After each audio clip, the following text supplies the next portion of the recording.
নমস্কার বন্ধুরা, যে যেখান থেকে আমার ভিডিওটি দেখছেন আশা করি সবাই ভালো আছেন, সুস্থ আছেন। তো সকাল সকাল ভিডিওটি শুরু করেছি কারণ আজ বাড়িতে একটা পানির ট্যাঙ্কি বসাবো। অনেক দিন ধরে ভাবছি শুধু, কিন্তু কাজটা সম্পূর্ণ করতে পারি না, সময়ের অভাবে, মানুষের অভাবে। কারণ আমি যখন আসি তখন একা আসি, একা আসলে দেখা যায় একার পক্ষে এই কাজ করা কিছুতেই সম্ভব না। তো এবার ছেলের সাথে আসছে, মেয়েরাও আসছে, কাজের লোক খুঁজে বের করছে, করে তারপরে গতকাল থেকে ওরা কাজ শুরু করছে।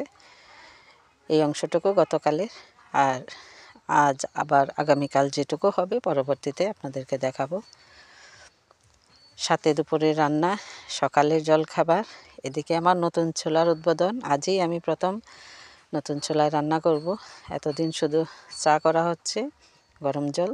ভাবলাম আজকে পুরোপুরি রান্নাটা করে দেখি, কারণ আমি যার কাছ থেকে চুলাটা নিয়ে আসছি উনিও ওদের অপেক্ষায় বসে আছে যে চুলাটা নিলাম, এই কেমন সার্ভিস দেয় এটা দেখার জন্য।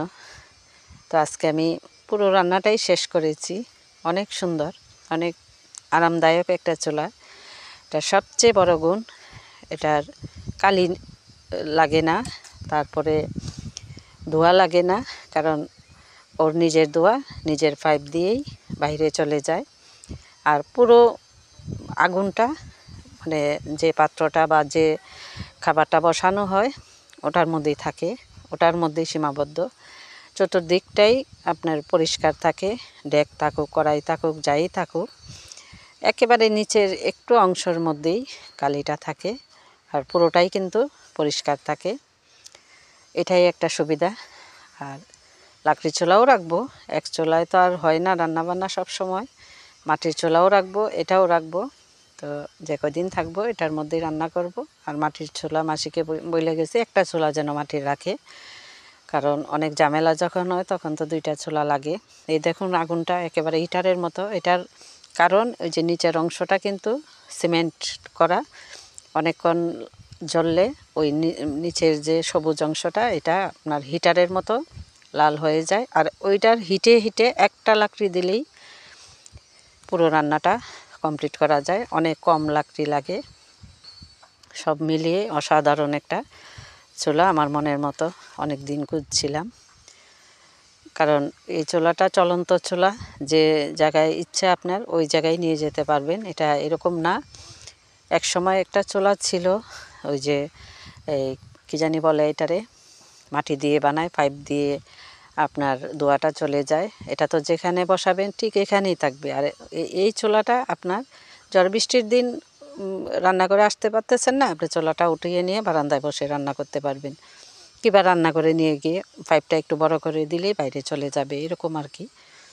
সব মিলিয়ে চুলাটা আসলেই আমার কাছে অনেক ভালো লাগছে। আজকে রান্নাটাও অনেক সুন্দর হয়েছে। তো আজকে রান্নার আয়োজন, কাজের লোকদের জন্য একটু সবজি রুটি হবে, আমাদের জন্য চিংড়ি মাছ, লাউ শাক, আর এই যে সরিষা ফুলের বড়া।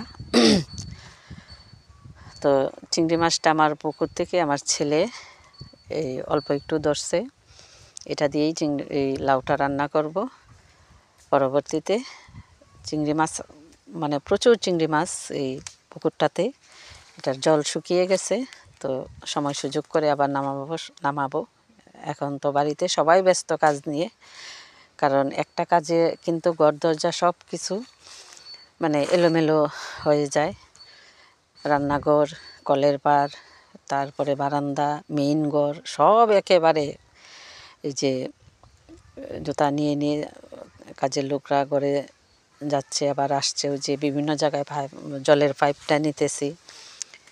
তো সব মিলিয়ে কিন্তু হয়তো আজকে স্নানও হবে না, একেবারে সন্ধ্যায় করব রান্নাটা কোনো রকম শেষ করে, এদের খাবারটা সম্পূর্ণ করে তারপরে খেয়ে নেব স্নানের আগেই। তারপর সন্ধ্যার সময় এগুলি ধুয়ে মুছে তারপরে কাজের লোকরা চলে গেলে স্নান করব।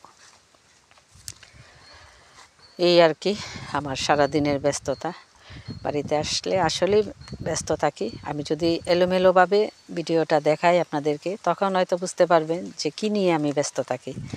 মানুষের ব্যস্ততা হয়তো অনেকের শরীরের মধ্যে পড়ে না, কিন্তু আমারটা পড়ে। আমি এত দৌড়াই যে আমার পুরো ভিডিওটা দেখলে বুঝতে পারবেন। এখানে এই যে রুটির কাইটা করে নিলাম কাজের লোকদের জন্য।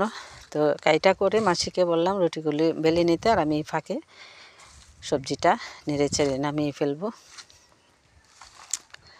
তো বাসায়ও যাওয়ার সময় মানে চলে আসছে কাছে, চলে যাব এই মাস পরেই, ডিসেম্বর মাসের আজকে 27 তারিখ। তো হয়তো আর 2-4 দিনের মধ্যে বাসায় চলে যাব। এর ভিতরে আমার সবগুলি কাজই শেষ করতে হবে। সারা বাড়ি একেবারে অগোছালো। তারপরে আমার বাড়ির যে জিআই তারের বেড়ার যে একটা গেট, হঠাৎ করে গেটটাও ভেঙে গেছে, ওইটাও আজকে কাজ করতেছে। গেটটা যদি না লাগিয়ে রেখে যাইতে তালাটা দিতে পারবে না মাসি, আর মুরগিগুলি বেরোয়ে যায়। এমনি তো আমার বাড়ির ভিতর থেকে কিন্তু আমার একটা মুরগি মানে বাইরে যায় না। তো এই সব মিলেই মনে করেন আছি একটু ব্যস্ততা। তো নায়নাতকর নিয়ে, ছেলে মেয়ে নিয়ে দুপুরের খাবারে বসছি। তো আজকে এই পর্যন্তই। ভালো থাকবেন, সুস্থ থাকবেন, আমার পাশে থাকবেন, আমার ভিডিও বেশি বেশি করে দেখবেন। আমার ভিডিওগুলো কিন্তু খুব ছোট, সবটুকু দেখার চেষ্টা করবেন। ধন্যবাদ সবাইকে।